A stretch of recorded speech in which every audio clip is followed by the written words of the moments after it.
very honest lang. Kahapon na nakita ko yung pinalabas kahapon ng dalawang mainstream media pa. Sabi nila, isang journalist napatay sa Negros. AFP hindi pa sumasagot, hindi pa nag-explain. 2 paragraphs lang. Naka-feature, ganon, journalist napatay. Yan daw si RJ Pechma ay journalist daw ng Alter Media. Hindi na nila tinagdagan. Yun yung ginagamit na front na pang-media o pang-vlogs ng mga makakaliwang grupo. Pangalawa, kahit naman na naging miyembro yun ng Alter Media, mas importante yung kanyang role bilang congressman nominee ng Kabataan Party List, di ba? Kung ikaw mainstream media, bakit hindi mo binabanggit kung ano naging posisyon niya diyan sa pwesto nila sa Kongreso? So, merong mga ganung media. Mainstream media pa yun. Kaya Duterte Youth Party List ninyo, ibinoto ng halos 2.5 million na Pilipino. Yung Kabataan Party List nyo, mga 300,000 lang. Yung Gabriela Party List nyo, si Sara Elago, talo nga yun eh. Bigla lang talo after hindi makaupo ang Duterte Youth ninyo. So kung pagbabasihan natin yung mga kinatawan, mas madaming kinakatawan ang inyong Duterte Youth Party List. Pangalawa, si Sara Elago na congresswoman ng Kabataan Party List dati at ngayon ay ng Kababaihan, Gabriela, at kahit si Reneco ng Kabataan Party List, last year, nung merong nagre-reklamong miyembro ng Kabataan Party List na ginahasa daw siya 3 beses sa kanilang opisina ng mga kapwa nilang miyembro ng Kabataan Party List, hindi naman nagsalita. Isipin mo, kinatawan ka ng Kabataan, Reneco, tapos si Sara Elago, kinatawan ng mga kababaihan at dating kinatawan ng mga kabataan, yung ginahasa 3 beses ng miyembro ninyo, kababaihan, kabataan, Scholar ng Bayan sa Biliman, nagre-reklamo, nahingi ng tulong sa inyo, hindi kayo nagsasabi. So, paano kinatawan?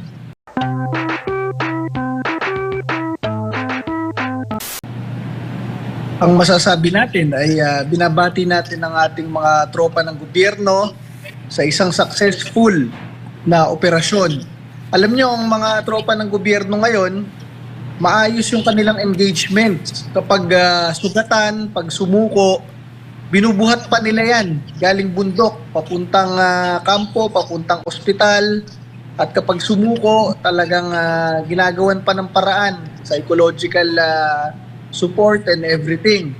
Kaya dyan sa 19 na napatay na teroristang NPA, alam natin na talagang nakipagbakpakan yung mga yan hanggang sila ay mapatay na.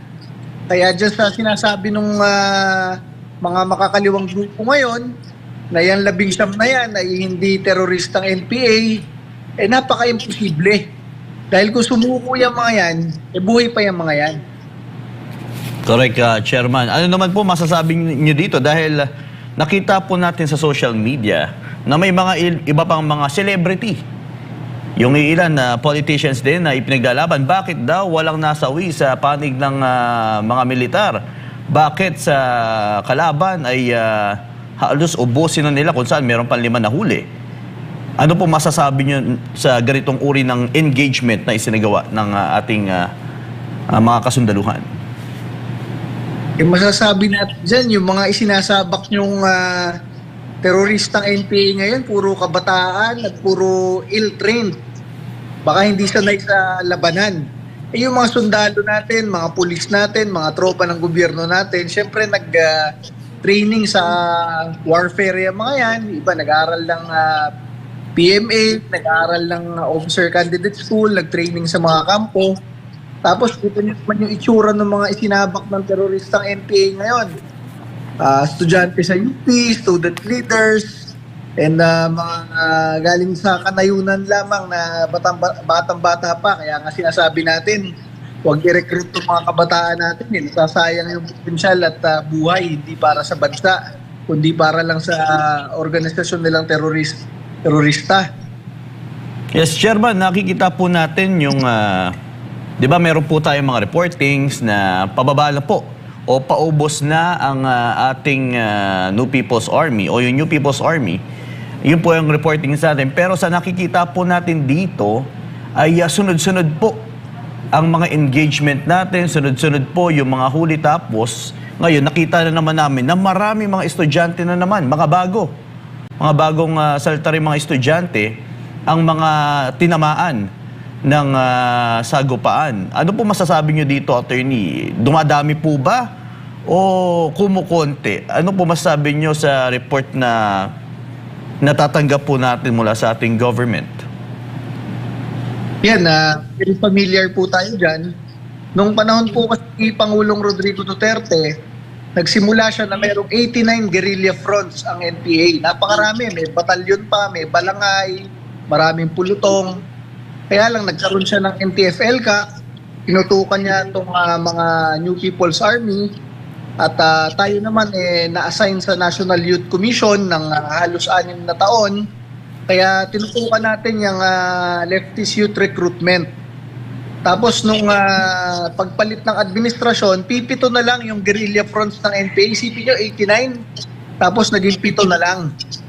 Tapos dumating pa si Vice President Sara Duterte bilang DepEd Secretary ng ilang taon. Yan ang tinutukan niya. Siya ay tumututok sa recruitment sa mga paaralan ng New People's Army, ng mga makakaliwang grupo. Tayo naman sa mga out-of-school youth. Kaya talagang umunti yan. Ang problema, nadurog ang mga teroristang NPA, wala ng batalyon, wala ng balangay, wala ng actually pulutong. Kaya nagkaroon sila ng massive youth recruitment to replenish their ranks. Ang problema ay yung mga kalipas na taon na ito, hindi naman ganun tutok ng administrasyon dito sa mga political groups na front ng mga teroristang NPA. Kaya dumami na ang recruitment sa kabataan. Pero dito, success na ito, tayo nagpapasalamat sa ating mga tropa ng gobyerno dahil ipinakita nila na tuloy-tuloy pa rin ang laban ng ating bansa, ang full of nation approach natin laban sa mga teroristang NPA. Yes, Chairman. Hindi po ba naging dahilan din ang paglago ng recruitment is yung mga legitimate issues na kinakaharap ngayon ng gobyerno? Kaya dumami talaga, hindi kagaya ng panahon ni former President Duterte, wala silang masabi sa edukasyon dahil may free education program ang ating former President. Ngayon, maliban sa korupsyon, ay marami pa pong issue na totoo naman or legitimate na magagamit para i-romanticize ang marami pang kabataan sa mga universities, SUCs. Ayan, siyempre, nandiyan namang issues ng bansa, hindi naman nawawala yan, pero ngayong panahon na ito, nagrabe ang korupsyon, mali-malita ang pinaplan na pera, bilyon-bilyon, halos trilyon na, talagang mapapano ka. Mapapasali ka sa mga anti-government na ganyan. Pero ibang level naman kasi yan. Hindi naman kasi kinikilala yung kahit nakapalit ng administrasyon na ganyan pa rin sila. Ang masabi natin dyan, etong mga makakaliwang leader dito sa Kongreso katulad ni Kabataan Party List, ni Gabriela, ni ACT Teachers, yung napatay na lalaki dyan na NPA, congressman nominee ng Kabataan Party List, si RJ Ledesma. Diba? O hindi mo naman maririnig nagsasalita ngayon sina Reneco, sina Sara Ilago. Hindi lang basta miyembro yan Congressman nominee. Kung nanalo, pwedeng yan ang nakaupo ngayon sa Kongreso ng Pilipinas. Kaya nga sinasabi ko, pinapaalala ko sa ating gobyerno, ang Kabataan Party List at Gabriela Party List ay meron pong kaso na disqualification matagal na sa COMELEC. Dahil sinasabi ng gobyerno, may mga miyembro sila na nagiging teroristang NPA. Eto, congressman nominee, paano mo pa itatanggi to? At yung isa, yung babae, University Student Councilor ng UP Diliman. And naging head ng League of Filipino Students sa UP Diliman. Kumbaga, isang pilar ng Kabataan Party List yun. Bakit hindi ito inaaksyonan? Kitang-kita na yung kanilang political group talagang miyembro ng teroristang NPA. Yan, Chairman, so nakita naman natin kung gaano kalaki yung difference kung saan aktibo pa ang meron tayo yung NTF-L CAC. Gaano kalaki ang difference kung saan nakita natin na active ang NTF-L CAC hindi lamang sa military side kung saan sa kabundukan, sa kasundaluhan, bagkos meron din tayong ginagawang operation sa mga white areas, including sa mga schools, na meron tayong ginagawang mga presentations din para sa mga kabataan, para counter recruitment. Ano po masasabi niyo sa ganitong uri ng operation dapat na ginagawa ng Army din po? Napaka-importante po niyan, yung ganyang white area operation or kahit yung mismong advocacy. At pero sa akin, napaka-importante yung ginagawa ng SMNI. Kasi, alam nyo, masabi ko sa inyo, ito, very honest lang. Kahapon, nakita ko yung pinalabas kahapon ng dalawang mainstream media pa. Sabi nila, isang journalist napatay sa Negros. AFP hindi pa sumasagot, hindi pa nag-explain. 2 paragraphs lang. Naka-feature, ganon, journalist, napatay. Yan daw si RJ Pechma ay journalist daw ng Alter Media. Hindi na nila tinagdagan. Yun yung ginagamit sa front na pang-media o pang-vlogs ng mga makakaliwang grupo. Pangalawa, kahit naman na naging membro yun ng Alter Media, mas importante yung kanyang role bilang congressman nominee ng Kabataan Party List, di ba? Kung ikaw mainstream media, bakit hindi mo binabanggit kung ano naging posisyon niya diyan sa pwesto nila sa Kongreso? So, pero mga ganun media, mainstream media pa yon. Kaya ako nagpapasalamat sa SMNI. Kayo, talagang truth that matters. Lahat ng katotohanan, pakita ninyo. Ayan, pakita ninyo na yung mismong RJ Ledesma na yun, napatay, na merong mga dalang barel at mga bala. Ganun ang pinapakita rin ng Armed Forces kasi yun ang katotohanan. Ayaw ipakita ng ibang media eh. Yes. Twisted pa rin, bias yung sinasabi nila. Pangalawa, sinabi ng isa pang mainstream media kahapon, etong isa, UP student leader, napatay sa Negros, kinukondena nila. Hindi nila binanggit, bakit nandun yung UP Diliman University Councilor sa may kanayunan ng Negros? Anong ginagawa? Ang layo nun sa UP Diliman. Ang layo nun sa city. So yung mga ganyan, na lang ipakita katulad ng ipinapakita ang katotohanan ngayon ng ating armed forces at ang SMNI. So dapat ganyan ang pamamahayag. Ito napakita yung buong katotohanan, walang bias, and talagang truth that matters. Napakita ng buong katotohanan sa sambayan ng Pilipino. Yes, Chairman, gaano po ka-importante na syempre para maging patas din, dahil alam po natin na left ang Kabataan Party List na nasa Kongreso, gaano ka-importante na meron din kabataan, kumbaga para maging neutral ang takbo ng gobyerno, dahil nakikita naman natin kung gaano kalaki ang influence din ng Kabataan Party List hindi lamang sa Kongreso, bagkos sa sektor ng kabataan. Sa totoo lang, sabi ko sa inyo, hindi ako naniniwala dyan sa Kabataan Party List eh. Bakit? Una, kita nyo naman yung Duterte Youth Party List ninyo, ibinoto ng halos 2.5 million na Pilipino. Yung Kabataan Party List nyo, mga 300,000 lang. Yung Gabriela Party List nyo, si Sara Elago, talo nga yan eh. Bigla lang talo after hindi makaupo ang Duterte Youth ninyo. So kung pagbabasihan natin yung mga kinatawan, mas madaming kinakatawan ang inyong Duterte Youth Party List. Pangalawa, si Sara Elago na congresswoman ng Kabataan Party List dati at ngayon ay ng kababaihan, Gabriela, at kahit si Reneco ng Kabataan Party List, last year, nung merong nagre-reklamong miyembro ng Kabataan Party List na ginahasa daw siya 3 beses sa kanilang opisina ng mga kapwa nilang miyembro ng Kabataan Party List, hindi naman nagsalita. Isipin mo, kinatawan ka ng kabataan, Reneco, tapos si Sara Elago, kinatawan ng mga kababaihan at dating kinatawan ng mga kabataan, yung ginahasa ng tatlong beses ng membro ninyo, kababaihan, kabataan, scholar ng bayan sa UP Diliman, nagre-reklamo na hingi ng tulong sa inyo, hindi kayo o so, paano kinatawan ng mga kabataan at ng kababaihan kung yung mismong miyembro ninyo na ginahasan sa kapwa nyo miyembro ay hindi nyo pinakatawan na nahimik kayo? Diba? Katulad nga nung tungkol dyan sa impeachment hearings.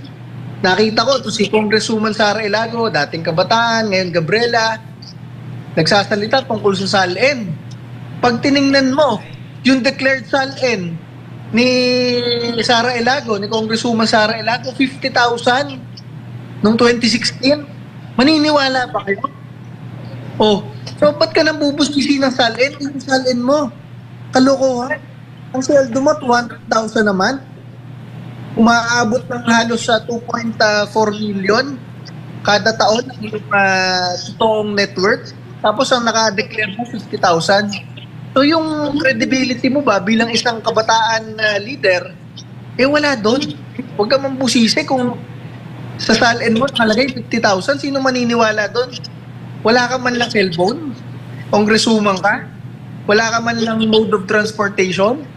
Wala kang 50,000. Isipin nyo na lang po. So masabi natin, yung credibility ng kabataan party list sa panahon na merong nabibiktimang kabataan ng linggo nila sa patungkol sa SALN. And dito sa mga nangyayaring ito, na teroristang MPA na mismo, yung congressman nominee ninyo, hindi kayo nagsasalita, wala kayong credibility. Hindi kayo ang kinatawan ng kabataan, ng idealismo ng mga kabataan Pilipino dyan sa Kongreso. Yes, Chairman, ano po ang tingin nyo na dapat maging tugon ng administrasyon dahil napakalino nga po na pinapakita na kabilang sa organisasyon ng terorista ang mga napatay kung saan meron din silang tao sa loob ng pamahalaan. Sa Kongreso, ang Kabataan Party List. Ano po ba ang dapat sagot ng administrasyon o ng gobyerno sa ganitong uri na napakalinaw na nagpapakita sa mga kababayan na hindi maganda ang idinudulot ng organisasyon na ito? Unang-una, dapat disqualified na sila sa pagtakbo. Kasi kung yung umilik nga, yung gobyerno nga, nagdi-disqualify ng kung ano lang walang kwentang kaso. Bakit yung kaso ng terorismo? At paulit-ulit lumalabas yung mga miyembro bilang teroristang NPA. Bakit yun hindi disqualify? Ang tagal-tagal na nung disqualification case. Yun nga sa Duterte Party List. Ang nag-file lang, Kabataan Party List. 7 years ago. Hindi kami naupo agad on Proclamation Day. Kasi daw meron nakapending from 7 years ago, nakaso, na napakawalang kwenta naman. Isang papel na hindi publish na hindi naman kami required mag-publish nun. Bakit itong mga to, Gabriela, Party List, inasuhan rin 7 years ago, 2019, hindi namin. Ang nagkaso sa kanila, NTFL CAC, Armed Forces, and the Office of the Solicitor General representing the Republic of the Philippines, napakatindi. Hindi naman pwedeng pipirma yung mga abogado ng OSG, mga general ng Armed Forces sa isang house-out na kaso. O bakit pending na itong kasong ito to disqualify them sa Kongreso, pending pa rin hanggang ngayon. Napakatindi ng kanilang ginagawa. Pinapasweldo sila ng taong bayan, pinopondohan sila ng taong bayan, tapos bilang kinatawan ng taong bayan, pumopondo sila sa teroristang grupo at ang mga kabataan dito, ang inyong mga anak at apo, ay nare-recruit papunta para maging terorista, pumatay ng tropa ng gobyerno, pulis at sundalo, at kapwa Pilipino. Dapat walang ganyan kinatawan sa ating Kongreso. Yan, Chairman, tingin niyo po ba may problema rin or hindi nakitaan ng COMELEC ang ganitong uri ng pagtitimbang sa pagitan na when it comes to disqualification case? Dahil nakita po natin kung gaano kalaki, kung gaano kabigat sa kabataan at sa Duterte Youth. Hindi po ba dapat nakita ito o sinaliksik ng COMELEC ng masusi kung ano dapat ang na-disqualify sa pagitan ng dalawang government o tumatakbo sa mababang kapulungan?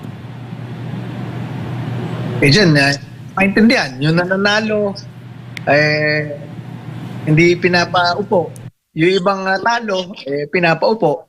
Medyo alam naman ng taong bayan ng ating assessment ng sambayanan natin patungkol sa mga ganyang kalakaran. Sana man lang, kung magdi-disqualify ka sa napakawalang kwentang household na issue, yun namang matinding issue. Katulad ng terorismo, ilang beses na pumapatay ng pulis at sundalo, ilang student leader na ang nabobola ng kanilang party list, umakyat sa bundok at maging terorista. Sana naman lang. Common sense, dapat wala yan sa gobyerno kasi ginagamit nila ang pondo ng gobyerno para pumatay ng kapwa Pilipino at ng mga tropa ng gobyerno. Opo, Chairman, magandang umaga. Si Admar po ito. Hindi ito first time na nagkaroon po ng mga estudyante, mga educational tool, yung iba, OJT. Tingin nyo po dapat nang meron ding pananagutan ang mismong paaralan dito? O dapat din bang mag-step up na rin dito ang CHED? Bakit napunta doon ang isang estudyante? Naalala ko nalimutan ko lang kung anong paaralan yun, naglabas sila ng information na hindi naman namin inutos na magpunta doon para sa ganito-ganyan na related sa kanyang pag-aaral. Napapanahon na po ba ito, Chairman? Pero imbis na tuligsain, kondena, sinuportahan pa yung naging hakbang po ng naturang mga estudyante. Yes, tama po dyan. Alam niyo, noong panahon ni Pangulong Rodrigo Duterte, nagkaroon ng Senate hearing na pinatawag ako, National Youth Commission, pati yung mga presidente ng mga universities, especially University of the Philippines and PUP, Polytechnic University of the Philippines. Ang ganyan ang sabi nila. Sabi nila, hindi naman daw nila kontrolado yung utak ng estudyante nila. Ang sabi ko doon, YC Chairman, merong 100 na state colleges and universities. Majority ng NPA doon sa mga universities na yun, nanggagaling lang sa inyo, UP and PUP. Pero konti doon sa iba, pa isa-isa. Pero hindi mo ma-realize na isolated case lang talaga pag sa ibang university. Pero para sa inyo, na ang napapatay ng teroristang NPA mula sa inyong school, hindi naman 5, hindi naman 10, hindi naman 50, lampas 100 na, parang kalahating hindi na isolated case yan. Meron kayong ginagawa o meron kayong hindi ginagawa na natotolerate sila. Patulad ngayon, napatay bilang teroristang NPA ang inyong UP University Student Councilor, kinokondena ninyo yung pagkakapatay, gusto nyo imbestigahan, tama naman yon. Kaya lang, bakit parang bias? Kasi kung napatay siya bilang terorista, dapat hindi lang kinokondena. Dapat inaalam nyo rin bakit, anong ginagawa ng isang student leader ninyo, elected student leader ninyo, sa kanayunan ng Negros, nandiyan ang university ninyo sa Quezon City.